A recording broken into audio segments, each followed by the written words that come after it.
My teacher told me a story one time of a man who was walking with his son in the park.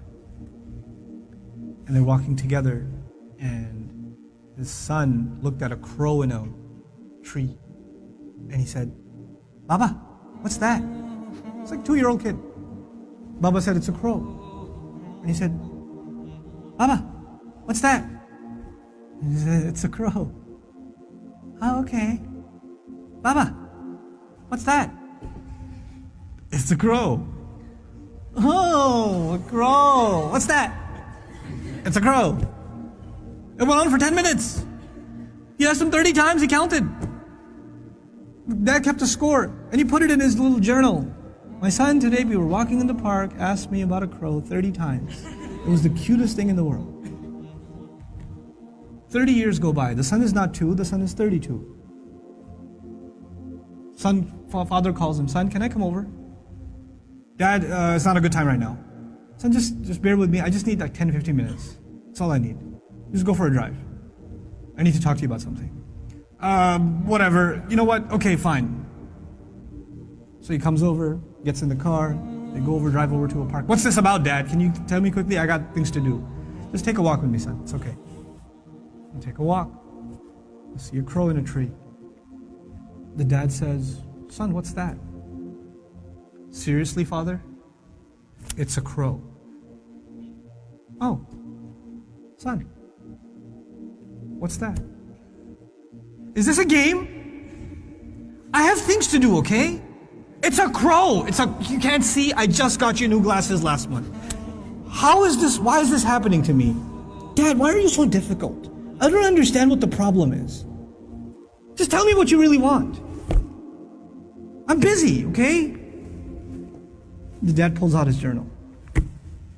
He says, "Son, this is something that happened 30 years ago. We were walking down this park. You saw a crow. And you asked me 30 times. And I gave you a smile every time. You couldn't handle twice. What are we giving our parents?" I'm not even bringing Allah into the picture. The fact that Allah mentioned Himself and then mentioned His parents is, you think about that. But what have they done for us and what have we done for them? What have we done for them? How many parents leave, like their children are in ICUs, and they stand there and hovering over this little glass box with a baby inside, 24 hours a day, 7 days a week, standing in a hospital, not even sitting down, standing in a hospital. Like feeding off of like vending machines. And that same kid grows up and doesn't have the time to call. That same kid. You know? How many mothers almost died giving birth?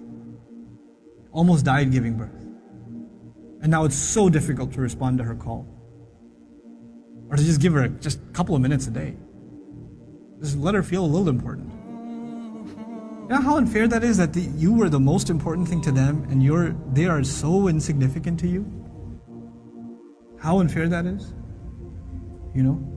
They carry that pain with them every day, that I am nothing to my children.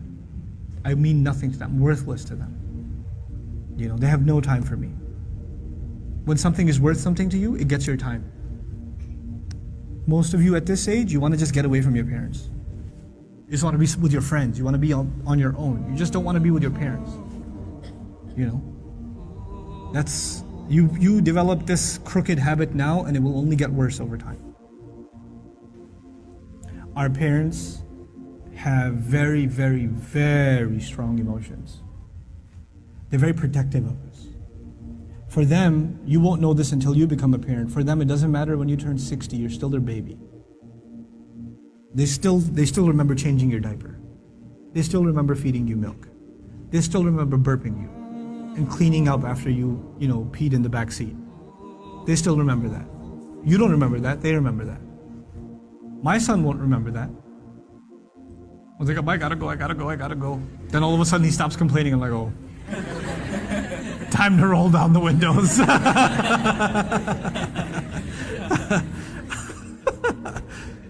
You know. Then he starts talking about what toy are we gonna get for Eid. I'm like, oh, okay. This has not been a good day for the car. But when he's graduating college, and when one day he's getting married, and one day he has his own, he's not going to remember that. But guess who'll never forget? I'll never forget. I'll never forget carrying him into a bathroom, cleaning him up, changing his clothes. Abba, put the Spider-Man pajamas on. He won't remember any of that. I will. And that same kid, when he's talking back to me one day, when he's telling me, Dad, I just don't understand you, okay? I don't have time right now. And he does, it's gonna hurt, man. It's gonna hurt. That's what you do to your parents. That's what I do to my parents.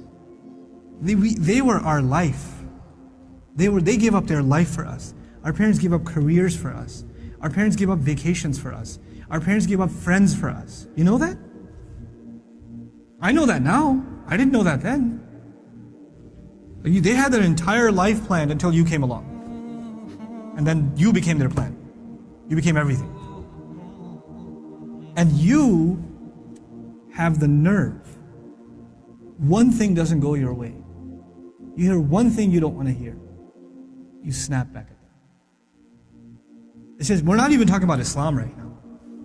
We're just talking about decency, man. Just decency. What have they done for you and what you give them back is so unfair. It is so unfair. My dad's so annoying. My mom's so this. They're always mad. They're never happy. They're this, they're that. What are you? What about you? I'm telling you, I can't say this enough times. If you don't earn your parents' du'as, nothing good will come of your life. Nothing good will come of your life if they're not happy with you. If you haven't done everything you can to make them happy. And never give them, you haven't, in all honesty, sometimes parents can be unfair. They're human beings, they can be unfair too. But if you have never, unless you have given them reason to be upset, if you've never given them a reason to be upset, then that's between them and Allah. But if you have given them a reason, and you have to ask yourself, it's bad. It's really, really bad.